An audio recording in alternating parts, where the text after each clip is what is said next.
बात करते हैं आखिरी राशि मीन के बारे में। मीन राशि की बात की जाए तो आपके सेकंड हाउस में हो रहा है मंगल का गोचर। जब मंगल का गोचर सेकंड हाउस में होता है तो थोड़ा सा कहीं पे भी रिस्क लेने से आप लोगों को बचने की सलाह दी जाती है। थोड़ा सा ये आर्थिक नुकसान कराने के कारक यहाँ पे माने जाते हैं। तो सेकंड हाउस में आप लोगों को एक तो अपनी सामान का आप लोगों को एकदम संभाल कर रखना है, संभाल कर यूज करना है, क्योंकि ये मंगल सेकंड हाउस में आया तो परिवार में किसी प्रकार की छोटी मोटी चोरी का या फिर किसी चीज का गुम होने की भी संभावना बनती है। तो आप लोगों को पूरा ध्यान रखना है।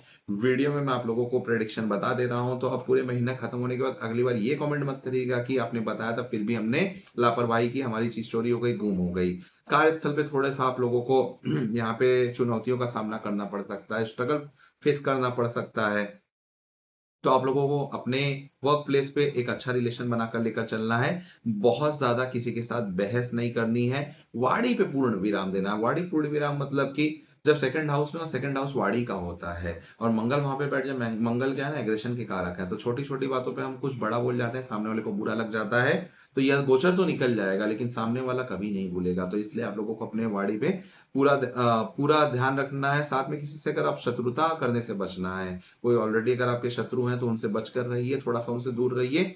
कोई कुछ भी कहे कि ये ऐसे चलो मित्रता कर लेते हैं या फिर चलो ये मिलके काम कर लेते हैं, तो जिससे पहले शत्रुता रह चुकी है उससे थोड़ा दूरी रहिए। इस समय तो मंगल का गोचर यही प्रेडिक्शन निकाल कर लेकर आ रहा है। बुध आपके फोर्थ हाउस में विराजमान है। जब यह फोर्थ हाउस में गोचर करते हैं तो यह आर्थिक स्थिति जहां पे मंगल कम कर रहे थे तो इसे बैलेंस बनाने की पूरी कोशिश करते हैं। पढ़ाई से रिलेटेड जो विद्यार्थी हैं उनके लिए काफी अच्छी प्रेडिक्शन निकल कर आ रही है। एक अच्छी गुड न्यूज बच्चों से रिलेटेड आप लोगों को इस समय मिल सकती है। जो लोग रियल एस्टेट से जुड़े हुए हैं ना, उनके लिए यह बहुत अच्छा समय है कि रियल स्टेट में इन्वेस्ट करने का, या फिर रियल स्टेट का जो लोग काम कर रहे हैं मीन राशि वाले जातकों के लिए यह समय उसका लाभ उठाने का, उन्हें लाभ जरूर मिलने की संभावना यहाँ पे दिख रही है। आप लोगों के मान सम्मान में, आप लोगों के ज्ञान में वृद्धि होती हुई दिखाई दे रही है। आप लोगों को धन लाभ होता हुआ दिखाई दे रहा है। बुध का गोचर तो यही कह रहा है।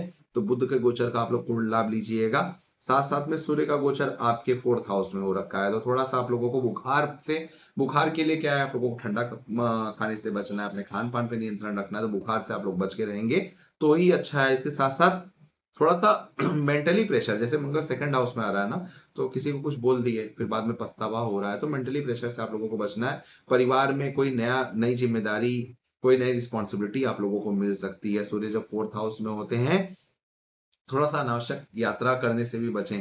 वहां पे अनावश्यक खर्च हो जाएंगे। जो काम की यात्रा नहीं अभी टाल दें, जुलाई में देखा जाएगा। 15 जुलाई की बात करिएगा। साथ साथ में अपने घर का जो नॉर्थ वेस्ट का डायरेक्शन है, यहाँ पे किसी प्रकार का अगर वास्तु दोष बन रहा है तो उस वास्तु दोष को हटा दीजिए, उसका कुछ रेमेडीज कर दीजिए। यह सलाह ये दी जाती है क्योंकि मंगल का गोचर वास्तु दोष बनेगा तो और हैवी हो जाएगा और एनर्जी आ जाएगी, जिसकी वजह से गड़बड़ करने की पूरी संभावना हो रही है। आपके घर का जो नॉर्थ ईस्ट का डायरेक्शन है, कोशिश करिए हर गुरुवार को वहां पे नॉर्थ ईस्ट की दिशा में खड़े होकर आप लोग ओम गम गणपतये नमः का कम से कम 11 बार आप लोग जप करें।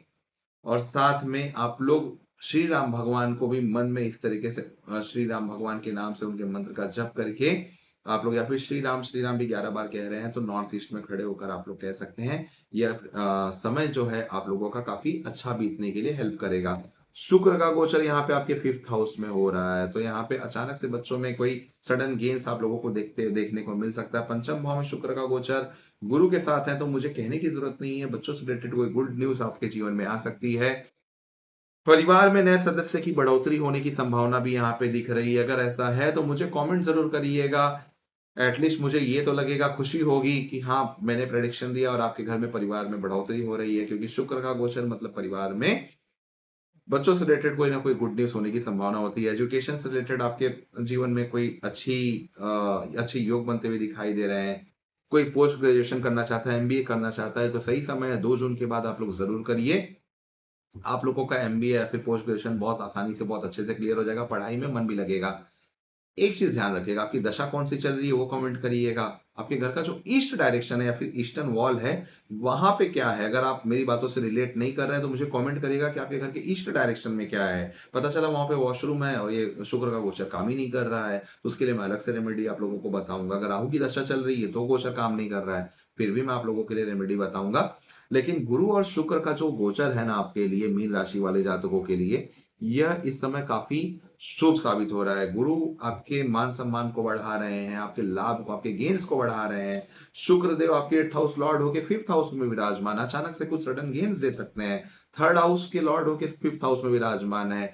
ट्रैवलिंग के योग बना सकते हैं। छोटी मोटी यात्रा कर लीजिएगा, लेकिन बड़ी यात्रा करने से थोड़ा सा इस टाइम पे उसको विराम दीजिएगा। छोटी मोटी यात्राएं, धार्मिक यात्राएं करिएगा, तो यह बहुत अच्छा समय जाएगा। 7.5 चल रही है, लेकिन 7.5 में जो लोग स्ट्रगल फेस कर रहे थे, अब जो गुरु की 9th एस्पेक्ट जो पड़ रहा है शनि के ऊपर, आपके लाभ भाव के स्वामी के ऊपर, तो यह यहाँ पे उसे शुभ बना देंगे। अब लाभ आपको मिलना शुरू हो जाएगा। आप लोगों को हेल्थ पे ध्यान देना है, लंबी यात्राओं से बचना है। तो उपाय की अगर बात करें तो मीन राशि वाले जातकों को अपने घर का north east direction, north west direction एकदम क्लीन रखना है। नॉर्थ ईस्ट में गंगा जल रख सकते हैं, अच्छा है। जो मंत्र बताया मैंने आपको वो पढ़िए। नॉर्थ वेस्ट डायरेक्शन में आप लोगों को किसी भी प्रकार का रेड ऑब्जेक्ट रखने से इस समय बचना है, और कोशिश ये करिएगा कि आप लोग हर गुरुवार को कम से कम विष्णु भगवान का मंदिर इस महीने में जा सकते हैं। वहां पे पीली मिठाई या फिर पीले फूल चढ़ा सकते हैं। मिठाइयों का डिस्ट्रीब्यूशन जरूरतमंद लोगों में कर सकते हैं। तो यह जो गोचर है गुरु का और बाकी प्लैनेट्स का ना, काफी शुभ साबित होगा। आशा करता हूं मीन राशि वाले जातकों का जीवन जून 2026 में काफी सुखमय तरीके से बीते।